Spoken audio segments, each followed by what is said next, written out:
Copeuch Inversiones, el sitio donde todos pueden invertir, y Universidad Central, 40 años formando personas, presentan Al Pan Pan.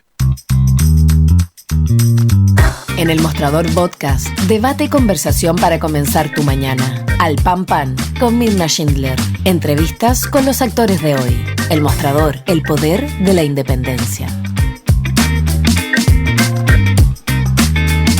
Hola, ¿cómo están? Muy buenos días. Comenzamos un nuevo capítulo de Al Pan Pan, aquí en elmostrador.cl en este miércoles 19 de julio, con una política que está bastante remecida, partiendo por lo que pasa en el Consejo Constitucional una vez conocidas las enmiendas, vamos a ver ahí qué es lo que termina saliendo, ¿no?, de esa unión, de esa mixtura entre visiones tan contrapuestas y donde, por supuesto, la derecha tiene, como dicen algunos, el sartén y el mango para ese texto final.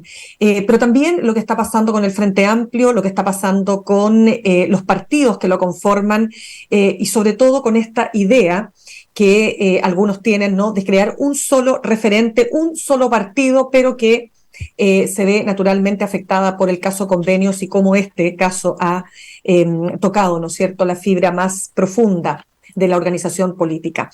Quiero conversar y quiero pasar a presentar a esta hora a la vicepresidenta de Convergencia Social, el partido que justamente está proponiendo esta idea de conformar un solo partido con el Frente Amplio, Jimena Peralta. Jimena, gracias por estar con nosotros esta mañana.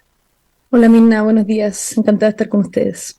Gracias. Jimena, quiero entender lo siguiente, antes de que hablemos sobre esta propuesta, ¿no?, que ha hecho su partido, ¿cuánto los ha golpeado a ustedes como Convergencia Social esta situación generada, ¿no es cierto?, a partir del caso convenios y que tiene como principal protagonista a Revolución Democrática? Bueno, es algo que habitualmente nos hace falta explicar. Hay personas que consideran que el Frente Amplio es todo un mismo partido y que el partido del cual yo formo parte, Convergencia, es Revolución Democrática o que estamos de alguna forma involucrados. Entonces, bueno, aclarar, no es el mismo partido ni nosotros hemos tomado las definiciones que han ido dando curso a los sucesos. Pero sí, evidentemente existe, creo yo, esta visión de que es el Frente Amplio el que está involucrado, lo cual es inexacto, pero de alguna forma tiene su explicación en que el Frente Amplio se ha presentado como una unidad y es quizá esa marca política la que las personas tienen como referencia. Nosotros de todas formas consideramos que las decisiones que ha ido tomando la directiva del Partido Revolución Democrática son adecuadas para los hechos que se sucedieron y que la verdad contrastan bastante con aquellas que otros partidos tomaron en casos similares. Hace un tiempo revisaba la prensa de la época, las defensas, por ejemplo, de Orpis eran casi defensas religiosas. En ese momento estábamos ante una cuestión sistémica incluso de aquellos partidos. En este caso se trata de una situación acotada de un grupo de militantes dentro de ese partido y sin embargo se han tomado decisiones tajantes tanto en cuanto a la justicia partidaria y disciplinaria como también en cuanto a la justicia ordinaria, digamos, realizando querellas, involucrando a la fiscalía, poniendo absolutamente todos los antecedentes a disposición. Jimena, una consulta, ¿qué tan acotada es, más allá que sabemos que, por cierto, como usted dice, es el Partido Revolución Democrática el que está directamente vinculado, directo o indirectamente, quiero decir, pero ¿por qué le pregunto qué tan acotada? Porque fíjese usted que desde el Partido Socialista, ¿no?, ellos han dicho, el senador, partiendo por el senador José Miguel Insulza, que aquí lo que hay que ver es si hubo una concertación o no para generar, ¿no es cierto?, este vínculo como entre el Estado y las fundaciones, ¿verdad? Lo que fue muy comentado. Entonces, por eso le pregunto, ¿hasta qué punto, diría usted, con la información que existe, es tan acotado? Yo me quedo con lo que ha dicho la presidenta del partido, que es su vocero oficial, indicando que con la información que ella tiene y con la información que hay a disposición, no existen trazos de que haya sido el Partido Revolución Democrática que el involucrado. Esa es la misma información que yo tengo y en cambio ha tomado sí decisiones drásticas respecto de quienes sí estuvieron involucrados.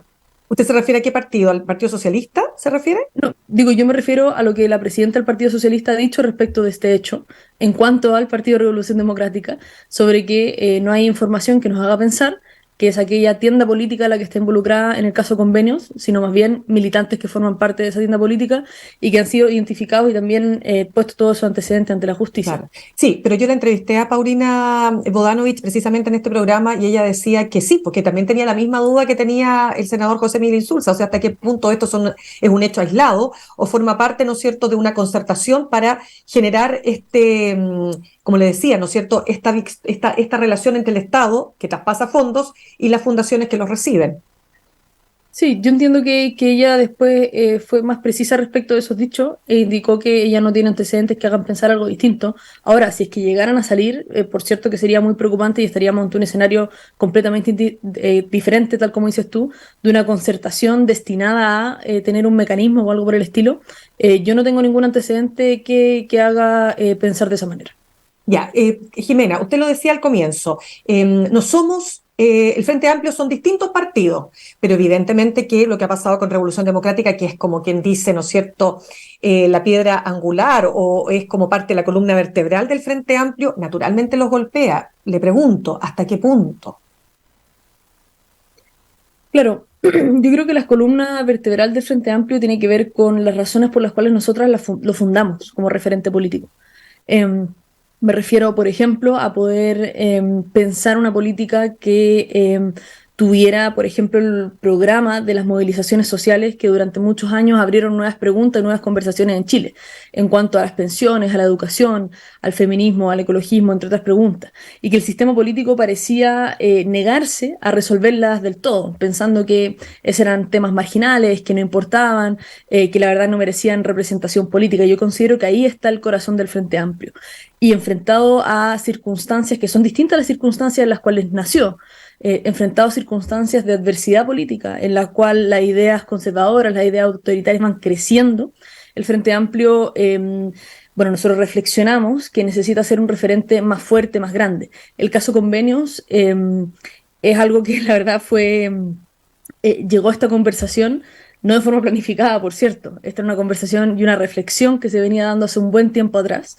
Y yo te diría que en algún momento pudiera haber amenazado que el Frente Amplio siguiera avanzando en esta unidad. Sin ¿Ya no? embargo, las decisiones tajantes que ha ido tomando la Directiva de Revolución Democrática, así como su compromiso con la probidad y el principio, y esto lo quiero reafirmar, de que en el próximo partido el Frente Amplio no tiene absolutamente ninguna cabida, ni personas, ni grupos de personas que hayan tenido cualquier tipo de vínculo con estos hechos, ni con otros hechos del tipo, eso nos hace poner los objetivos políticos por delante. Seguramente habrá quienes se queden más en el tema chico, ¿cierto? En lo que pasó en los últimos días, en las últimas semanas. Nosotros buscamos darle una referencia mayor. Me refiero a un referente político que se conformó en tiempos de movilizaciones, que tiene un programa muy claro, que sabe que esos sueños de justicia y que esas políticas públicas siguen empujando por hacerse realidad hoy día ante un escenario más adverso todavía y que por tanto requerimos un partido más fuerte, más firme, con mayor incidencia política. Ya, quiero preguntarle, voy a entrar al tema del partido, pero antes, ¿tiene realmente futuro el Frente Amplio cuando se ve en tan poco tiempo? Estamos hablando de poco tiempo, yo sé que ustedes llevan mucho tiempo, hablemos desde, no sé, desde hace 10 años, podríamos decir, ¿no? Pero es poco tiempo para estar en política, entonces todavía están muy, muy jóvenes en ese sentido. ¿Es posible que con esa corta vida que tienen ustedes realmente tener futuro y salir de esta crisis? Yo pienso que sí, porque las razones por las cuales nosotros fundamos el Frente Amplio y por las cuales queremos seguir proyectando este referente político tienen que ver con la realidad en Chile, tienen que ver con que no han terminado ni han pasado de moda, como algunos quieren hacer parecer, la necesidad de que nosotros tengamos, por ejemplo, paridad en los espacios políticos, y eso también se relaciona con el asunto constituyente. No ha pasado de moda, no ha dejado de ser una necesidad en Chile tener sueldos justos, tener una democracia más profunda, entre otras cosas. Y eso reafirma, creo yo, la vigencia de lo que nosotros estamos llevando adelante. el Frente Amplio muchas veces ha sido declarado muerto. Podríamos hacer una compilación de notas de prensa que dicen, ¿será este el fin del Frente Amplio? En muchos momentos, me refiero cuando, por ejemplo, se funda y tiene pequeños problemas con la candidatura de Alberto Mayol, cuando después no pasa la segunda vuelta, cuando algunos tienen opiniones diversas respecto a la segunda vuelta, me refiero a la que eligió Sebastián Piñera la vez anterior. Cuando empezó el estallido, cuando después teníamos dificultad para llegar a la primaria presidencial con un partido con firma. Bueno, en fin, en muchas ocasiones se ha declarado que ya no tiene futuro como referente político y sin embargo lo ha tenido, y yo creo que lo ha tenido porque tiene ideas muy potentes de fondo y también porque expresa la fuerza no solamente de una generación, hablando como cohorte de personas que tienen más o menos la misma edad, sino también de un conjunto de personas políticas que irrumpieron en la política y que no porque estamos en un momento coyuntural en que está esta dificultad del caso convenios, o bien, si uno quiere tener una lectura más amplia, en un momento después del plebiscito, después de la elección del Consejo Constitucional, en que las ideas de la izquierda o las ideas de justicia están retrocediendo, eso no significa que nosotros vamos a dar por terminado nuestro ciclo político. Y en todo caso, permíteme decir, Mirna, que en las mismas elecciones del Consejo Constitucional, el Frente Amplio es la principal fuerza de la izquierda. Y es verdad que hoy día está tocado en uno de sus valores importantes, que es la probidad pública, ¿cierto? Y también la coherencia de sus ideas, pero yo considero que las decisiones que se han ido tomando para abordar este caso son tajantes, son radicales y que el tiempo va a poner en su justa medida y va a sopesar de forma adecuada que nosotros respondimos de una forma correcta. Y por tanto que vamos a poder apartar a aquellas personas que han dañado el proyecto Frente Amplista precisamente para proteger a ese mismo proyecto. Bien, vamos entonces, Jimena, a la propuesta de su partido de crear un solo partido político del Frente Amplio, porque recordemos, el presidente Gabriel Boric lo dice, ¿no?, en el aniversario de Convergencia Social, y al día siguiente estalla el caso convenio y esto quedó en segundo plano, algunos dicen sin muchas posibilidades de que se pueda concretar. ¿Por qué ustedes insisten en esta idea? Bueno, lo que nosotros hemos dicho es que queremos avanzar en la unidad política del Frente Amplio y construir las condiciones para que esa unidad política se pueda expresar dentro de un mismo partido, dentro de una misma tienda política, ¿cierto? ¿Por qué? Porque las historias de cómo el Frente Amplio llega hasta acá, la historia de cómo se conformó Convergencia Social, de cómo se conformó Revolución Democrática, desde nuestro punto de vista, han ido quedando más como explicaciones de nuestro camino, antes que de forma preponderante sobre cuál es el futuro que nosotros queremos construir. Porque tenemos mucha cohesión, mucha identificación en el programa político que nosotros llevamos adelante, en las políticas públicas de cambio, en general en nuestra identidad.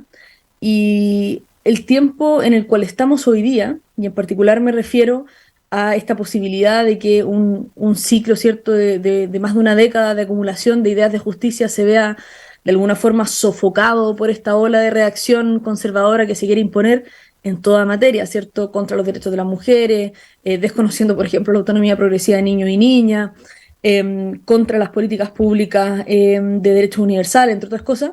Ante esa posibilidad, nosotros necesitamos un referente más fuerte, más firme. Y queremos construir las condiciones para que ese referente efectivamente pueda encontrarse dentro de un mismo partido. Pero esa es una conversación que tenemos que dar con mucho detalle. ¿Por qué te lo digo? Porque nosotros también buscamos, y este es un objetivo que no vamos a dejar ir, cuidar lo que hemos construido hasta ahora. Convergencia Social es un partido firme que se ha constituido en todas las regiones de Chile, que tiene dirigentes sociales, dirigentes feministas, dirigentes territoriales y también dirigentes en el mundo institucional, ¿cierto? Tiene concejales, alcaldes, diputados, autoridades de la República. Es una muy fuerte mixtura, creo yo, es un referente muy importante para nuestro sector y por tanto vamos a cuidar esto que hemos construido, a la vez que también los otros partidos van a buscar cuidar. ¿Por qué? Para que aquello que nosotros logremos construir en conjunto sea mucho más que la suma de las partes y no sea que por un proceso formal estemos también teniendo una pérdida política. Te lo planteo porque hay otros partidos en el mundo y en el país que en realidad más bien buscan algo instrumental. Buscan decir, bueno, mira, para la próxima elección necesitamos mejorar las cifras repartidoras. Exacto, Jimena, pero para detenernos ahí en un puntito, leía una columna de opinión bien interesante del sociólogo Álvaro García Mintz, que decía que este era el comienzo del fin y que tanto es así que Convergencia Social autoproclamó su liderazgo en la conformación de un partido único, una manera elegante de ofrecer cobijo y sombra a sus socios. ¿Hay algo de eso? Yo no lo veo así. Nosotros estamos disponibles y creemos que estamos en condiciones de darle conducción a este proceso de encuentro político y también partidario, ¿cierto? Pero eso evidentemente es una conversación que se va dando, ¿no? No es que por alguien darle conducción significa que el otro no lo tiene, o que sea un proceso de, como dices tú, de darle una salida fácil, ¿no? Yo no lo veo así. Ya, pero de alguna manera, si sabemos que la marca RD se ha visto naturalmente dañada, sería una manera también de para RD salir de la propia crisis que tiene, ¿no? En este momento y que está enfrentando este partido, ¿no? Yo veo que para poder eh, hablar del diseño exacto de un proceso de encuentro entre los partidos, RD va a tener que, o sea, va a necesitar haber ya salido de esa crisis, haber trazado un camino muy claro de término de ese momento. Por eso nosotros tampoco estamos presentando un apuro absoluto de que esto tiene que pasar aquí, de aquí a los próximos semanas, días, para nada. Es una conversación que vamos a dar sin prisa, tampoco sin pausa, porque creemos en los objetivos políticos que hay tras ella. Pero no para Pero este año, ¿no evidentemente... para este año, Jimena? ¿Cómo? No para este año, porque Latorre decía, Juan Ignacio Latorre, senador, presidente de RD, decía, no lo veía viable para este año, esta propuesta. Claro, hay un tema ahí con las definiciones de un congreso que tuvo Revolución Democrática a comienzo de este año, en otoño 2023, en que ellos decían que, atendida la lectura que ellos realizaban, era preferible el 2023 no tener este debate, pero en realidad yo creo que esas condiciones cambian cuando hay una propuesta sobre la mesa y por tanto ellos, entiendo yo, van a tener que reconsiderar el tema de los tiempos y yo no me quedaría en esa formalidad. El punto es la invitación política que se hace, me Pero parece. sería, solo para cerrar el punto, Jimena, ¿usted lo ve viable para este año la conformación de este único partido del Frente Amplio? Yo no me atengo a los meses, a las semanas para la conformación del partido único porque nuestra voluntad es que lo primero es que haya unidad política. ¿Por qué lo planteo? Porque hay partidos que no son partidos, que están bajo una misma cáscara partidaria y que en realidad en el corazón no son un mismo partido. Y eso es algo que nosotros desechamos. Nosotros no A queremos un ver, partido explíquelo bien, porque instrumental. no lo entendí muy bien. Eso de que hay partidos que no son partidos dentro del Frente Amplio, dice usted. No, en el sistema político en general. Ah, perfecto, ya, El lo sistema decía como el político en sistema general. político. Ya. Me refiero a, uno puede estar en una misma escritura pública ante el CERVEL y ¿Mm? no tener unidad efectiva, y tener voceros que dicen A y voceros que dicen Z, Ya, y usted dice personas que que sí, esa piensan, unidad sí está en el Frente Amplio. yo creo que es posible, sí, que está ahí de forma muy potente y nosotros queremos avanzarla Ya. para que se afiance todavía más. Ya, perfecto. A ver, avancemos con temas que están pasando en este minuto. Hoy día tenemos, ¿no es cierto?, un Consejo Constitucional que a la vista, mire, ¿sabe qué? Le voy a leer, déjeme leerle al tiro un tuit que me parece súper revelador de Claudio Fuentes, analista político. Recordemos, él ha tenido un rol bien interesante y bien importante, lo tuvo en la vez pasada, lo está teniendo ahora, para explicar lo que está pasando en el Consejo Constitucional. ¿Qué dice este tuit? Con las enmiendas ya propuestas en el Consejo, ¿qué podemos concluir? Uno, que la propuesta cambiará en relación al anteproyecto presentado por los expertos. Dos, que no será una constitución neutra. Tres, se constitucionalizan ISAPRES y AFPs. Y cuatro, habrá capítulo de Fuerzas Armadas, Seguridad Pública, salvo que la Corte Suprema diga lo contrario. Este es el escenario que se está viendo hoy. Esto podría terminar, Jimena, en que el presidente Gabriel Boric tenga que aprobar, o mejor dicho, no la aprueba el presidente, quiero decir, tenga que firmar, esa es la palabra, una constitución que podría ser incluso más regresiva que la propia constitución del 80. Bueno, el presidente Boric tendrá que promulgar lo que sea que el pueblo decida en el plebiscito de salida con voto obligatorio a final de este año. Em, y, ¿Y qué va a decidir el pueblo en el plebiscito? Yo creo que es algo que hoy día está en suspenso. Habemos muchas personas que queremos una nueva constitución, que tenemos ganas de que este proceso nos dé un nuevo texto constitucional, un nuevo pacto social, y que también vemos los graves riesgos que está corriendo el proceso a manos de la derecha. Y en esto quiero ser muy categórica. Aquí no hay responsabilidades de uno y otro lado por cómo el clima se ha dado, no. Aquí existe, desde mi punto de vista, una radicalización de las posiciones de la derecha y además de la extrema derecha, eh, en precisamente la línea que tú decías. ¿Cuál es el sentido de incorporar la contingencia a la Constitución, haciendo valer una mayoría circunstancial que no le va a hacer sentido a Chile? ¿Cuál es el sentido de, por ejemplo, involucrar el problema que están teniendo hoy día las ISAPRES por su actitud eh, flagrantemente ilegal durante décadas? Eso integrarlo a la nueva Constitución. ¿Cuál es el sentido de, por ejemplo, aprovechar este momento para cambiar el mismo principio de representación diversa de la sociedad chilena en las elecciones mediante el cambio de las bases del sistema electoral también, del sistema proporcional? En eso la derecha, creo yo, está corriendo un grave riesgo. Ellos han tenido posiciones públicas contradictorias, ¿cierto? Conocemos desde los primeros días la entrevista que dio el consejero Silva, que era la entrevista espejo, ¿cierto?, de la entrevista que dio en su momento Daniel Stingo, eh, con algo todavía más peligroso, porque se trata de un grupo que tiene, por cierto, el derecho a veto y casi tiene la mayoría absoluta para aprobar la norma que quiera aprobar. Y el fin de semana pasado, uno esperaría que con el tiempo, con las semanas que ocurrieron, con el trabajo del Consejo Constitucional, él hubiera cambiado un poco su posición, pero el fin de semana pasado da una entrevista en una línea muy similar. Lo que nosotros venimos a representar aquí son a los votantes republicanos que quieren ver su identidad en la propuesta constitucional. Y eso es un retroceso respecto del anteproyecto. El anteproyecto tenía importantes consensos, que eran consensos, creo yo, prácticamente indubitados de la sociedad chilena, que fueron encontrados con mucho trabajo, con mucha inteligencia, con mucha conversación entre quienes fueron expertas y expertos de la primera etapa. ¿Por qué retroceder en eso? Eso es lo que no se comprende.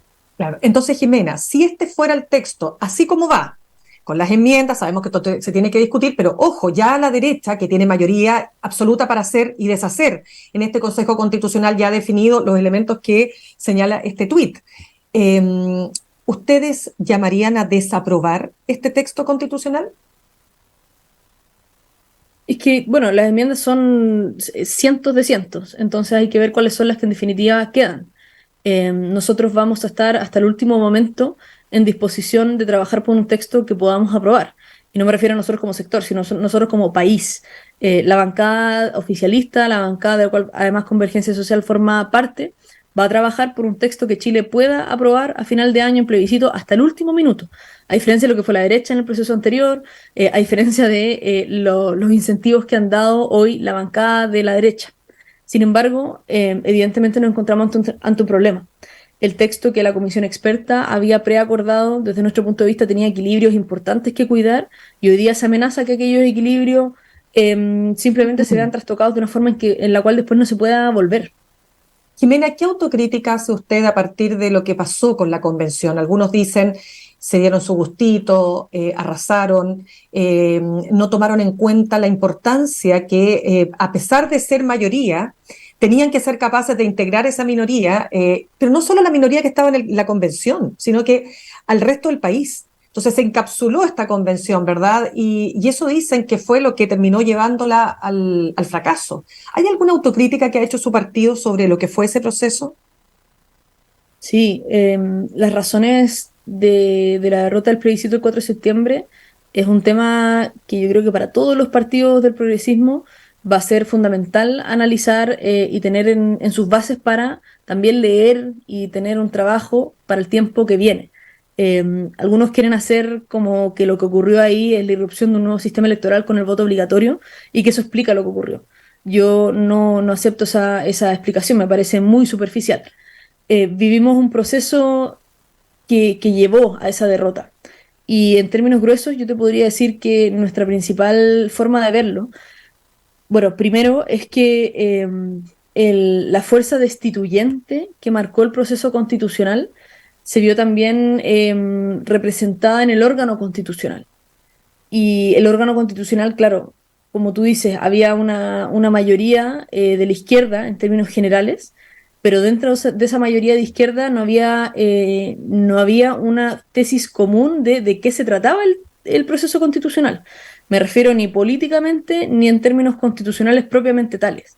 ¿Por qué nosotros, por ejemplo, terminamos regulando cuestiones como, em, por ejemplo, la protección de las semillas en la Constitución? Em, por qué eso pasó? ¿Por qué hubo esta mirada de muchos sectores dentro de esta Identitaria, dicen mayoría algunos, diversa? dicen identitaria, ¿no? Que fue más Claro, de la por, tentación de lo identitario que termina generando todo lo que vimos, ¿no? Que es que esta convención que se va apartando del sentir mayoritario de la población, si al final eso es lo que pasó, más allá de las buenas intenciones, la gente no conectó nomás con la convención. claro, y uno podría preguntarse por qué hubo tantos delegados a la Convención Constitucional que consideraron que era ahora o nunca. Mi tema entra ahora a la Constitución o nunca más voy a ser parte del sistema político. Bueno, eso también tiene una explicación antes de la Convención, que es que el sistema político nuestro es muy excluyente. Y entonces a la Convención llegaron a representar intereses, personas que jamás habían sido parte del debate democrático, que habían sido excluidas por el sistema no porque ellas quisieran estar fuera, sino porque habían sido excluidas por el sistema. Y por tanto se generó, creo yo, esta ansiedad constitucional de que todo tenía que quedar en la Constitución. Y todo quedando en la Constitución, tú lo que obtienes es una constelación más que un texto constitucional y un pacto social. Y Bueno, por es eso, lo que y está esto te lo pasando digo, ahora, Jimena, ¿no? Es lo que está pasando ahora, pero al revés. O sea, ahora el sector mayoritario quiere dejar todo amarrado y en el fondo algunos dicen hasta su programa de gobierno, ¿no? O sea, las ISAPRES con rango constitucional, en términos prácticos, quiero decir, ¿no? En fin, todo lo que ya hemos dicho, ¿no es cierto?, sí, respecto a las pero hay una AFP. ¿Mm? diferencia muy importante, eh, porque que tiene que ver con la composición del proceso anterior y con la composición del proceso actual. Esto pudiera parecer medio formal, pero lo explico en un minuto. El proceso actual eh, fue a través de una elección de tipo senatorial, con los partidos políticos arriba, y obtuvo una bancada que es por sí sola capaz de vetar cualquier norma y es y necesita crecer muy poquitos votos más para aprobar la norma que quiera. Esto no fue así en la Convención Constitucional. En la Convención Constitucional del año 21 y 22, nosotros elegimos listas de independientes, lo cual, desde mi punto de vista, es una distorsión absoluta del sistema electoral. Y en eso yo sí soy autocrítica. Creo que nos equivocamos en eso. ¿A qué me refiero? A mí me parece muy bien que las personas independientes que quieran formar parte de órganos representativos lo hagan. Lo que no me parece bien es que se asocien sin tener un programa y una estructura en común. Porque a la persona que fue a promover A, B y C en la Convención Constitucional, su elector y la democracia no tienen ir a quién pedirle que rinda cuenta de por qué esa persona hizo eso. Y por tanto, fue muy complejo, muy complejo, muy complejo conformar mayorías Y llegar a que acuerdo. pudieran Claro. siquiera aprobar un texto que se presentara a Sí. plebiscito. ¿Y por qué te planteo esto? Porque la Convención Constitucional fue capaz de escribir un texto, de escribir un articulado, pero no fue capaz de constituir una mayoría, no fue capaz de constituir un nuevo pacto social. Y eso creo yo es al final lo que lleva a que este texto haya sido también rechazado, porque aquella fuerza destituyente que hubo no fue capaz de constituirse en un nuevo pacto social con una idea de constitución, ¿cierto? Saber, este texto constitucional se trata de 1, 2, 3 y 4. Se hicieron grandes esfuerzos, en particular, creo yo, por la bancada del Frente Amplio, por la bancada socialista, entre otras, pero la composición de ese Mm. órgano dificultó mucho el trabajo. Ya, y quiero, Jimena, preguntarle lo siguiente. El presidente Gabriel Boric, que se encuentra de gira, ¿no es cierto?, por Europa, estuvo en España, cuando, a ver, si es condecoración o no es condecoración, no nos vamos a detener ahí. Pero el hecho es que hace un gesto especial al ex juez Baltasar Garzón por haber logrado la detención de Pinochet en Londres, ¿no es cierto? Y eso ha generado mucha crítica de parte de la oposición particularmente, ¿no? Porque la figura de Baltasar Garzón no solo se puede ver desde el punto de vista de lo que pasó en ese momento, sino todo lo que vino después. Como dice en una entrevista José Rodríguez Elizondo, es un personaje complejo, es un político y que además adherió, por ejemplo, a la demanda política, perdón, a la demanda marítima de Evo Morales con respecto a nuestro país y tuvo otros episodios más. Por ejemplo, se le recuerda el tema de haber participado del Grupo de Puebla cuando criticó al Poder Judicial chileno. Entonces, para hacerle corta la pregunta, quizás hubiese sido prudente que el presidente no se metiera ahí.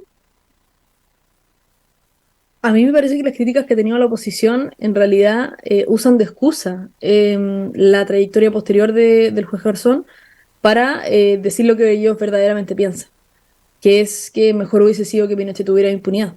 El senador Macaya lo sellaba con una frase diciendo ¿por qué seguimos dividiendo al país? Esa frase a mí me recuerda, la verdad, la posición que ha tenido permanentemente la derecha respecto a estos temas.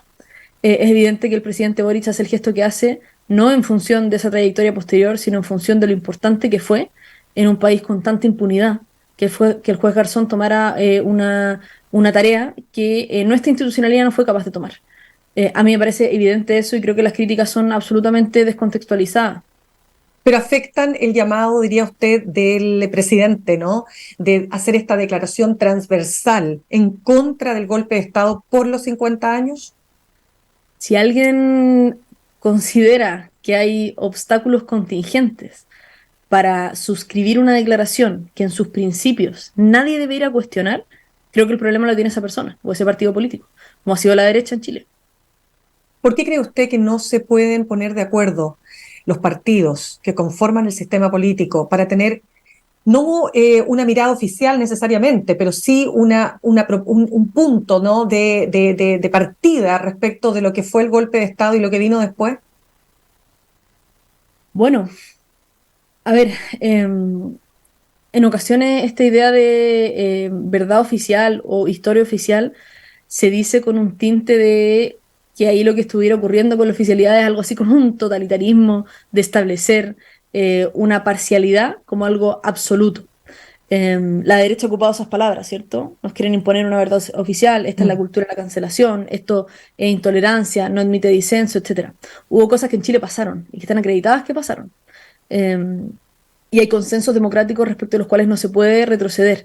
Y yo veo con vergüenza la actitud que ha tomado la derecha en el último tiempo, que siempre ha tenido sectores minoritarios que piensan que el golpe estuvo justificado y que la dictadura también estuvo justificada, pero que el último tiempo habíamos visto que había una mayoría democrática que lo primero que hacía era salir a decir no, por favor, esa no es la visión de la derecha. Será la visión de uno o dos, pero eso no es la visión de la derecha. Lamentablemente hoy día vemos el silencio mayoritario de la derecha. Las excepciones son aquellas personas que marcan un punto de diferencia y se ponen de parte de un relato democrático. ¿Por qué ha tenido, creo yo, el sistema político dificultad en generar un acuerdo respecto a este punto? Yo creo que por el momento en el cual estamos. El momento en el cual estamos, algunos creen que es una invitación a revisar la historia en todos sus términos y por tanto quienes sí eran admiradores de la dictadura y de su, entre comillas, obra, hoy día no ven mayor obstáculo en decirlo simplemente. Cuando este Y sector, ya, perdón, Jimena, porque se nos va acabando el tiempo, pero cuando este mismo sector señala que la izquierda tiene que hacerse cargo también, así como el nunca más respecto de un golpe de Estado, el nunca más respecto de validar la violencia como forma de acción política. bueno, me parece que no tiene punto de comparación este paralelo que se intenta hacer entre la dictadura que bombardeó el Palacio de Gobierno y asesinó y torturó y desapareció personas, con movilizaciones que en el año 2019 pero mayoritarias, fueron justas, fueron democráticas y que en su minoría y por personas privadas y no por el Estado, y no por funcionarios del Estado, ni con fondos públicos, ni a través de una acción sistemática y dirigida, se vieron involucrados en delitos que habrán sido investigados y perseguidos conforme a la ley.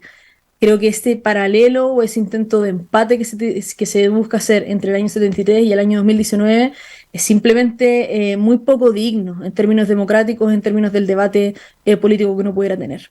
Ya, Jimena Peralta, presidenta de Convergencia, perdón, vicepresidenta de Convergencia Social, le doy las gracias por haber estado con nosotros esta mañana. Muchas gracias a ti, que tengas buen día. Gracias. Bien, saludamos a esta hora a nuestros auspiciadores. Copeuch Inversiones te ayuda a cumplir tus metas desde 1.500 pesos y con una comisión que se acomoda a tu bolsillo. 100% digital, fácil de usar, te acompaña y con el completo control de tus fondos. Copeuch.cl, el sitio donde todos pueden invertir. Y Universidad Central, 40 años formando personas. Ven a vivir la experiencia USEN para los que buscan avanzar, posgrados USEN, acreditada y adscrita a gratuidad. Conoce más en posgradosusen.cl. Nos vamos al corte y al regreso vamos a estar conversando con un experto acerca de un tema tremendo. En los últimos 5 años, los homicidios han aumentado en un 50%. ¿Qué está pasando? Se lo contamos al regreso. En instantes